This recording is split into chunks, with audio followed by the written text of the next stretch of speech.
या देवी सर्वभूतेषु शक्तिरूपेण संस्थिता नमस्तस्यै नमस्तस्यै नमस्तस्यै नमो नमः। प्रेम से बोला दुर्गा मैया की।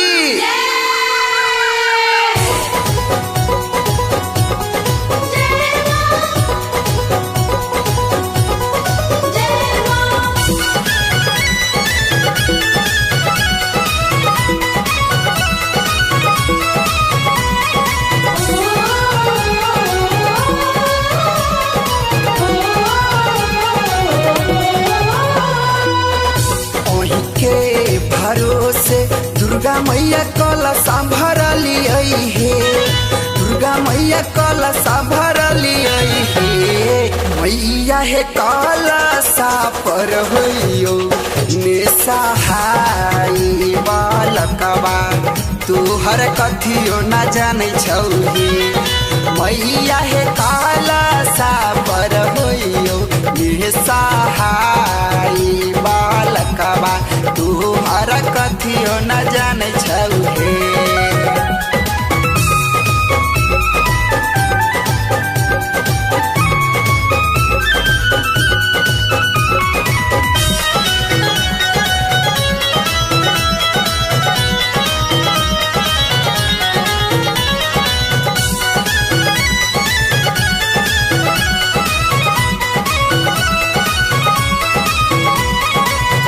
लाले अढ़ुल के हमहू माला बनलिए हे, हमहू माला बनलिए हे।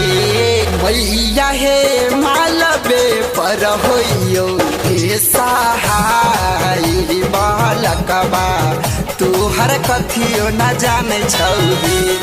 मैया हे मालबे पर होइयो निसहाय बालकवा तुहर कथियो न जाने छौहे।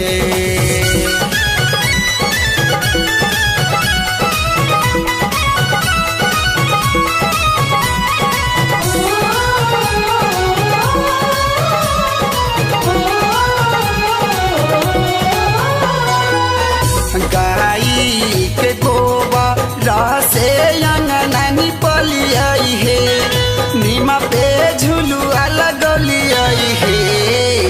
मैया हे झुलुए पर होइयो निसहाय बालकवा तुहर कथियो न जाने छौहे।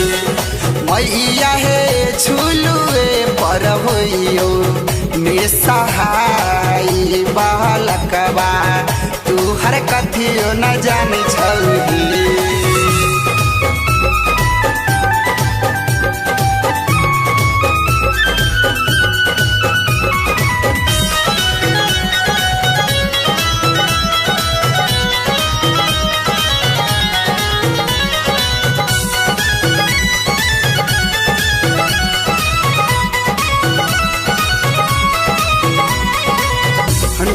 दिन नहवा राति बारती रखलिए हे, साझा भोरा आरती करलिए हे।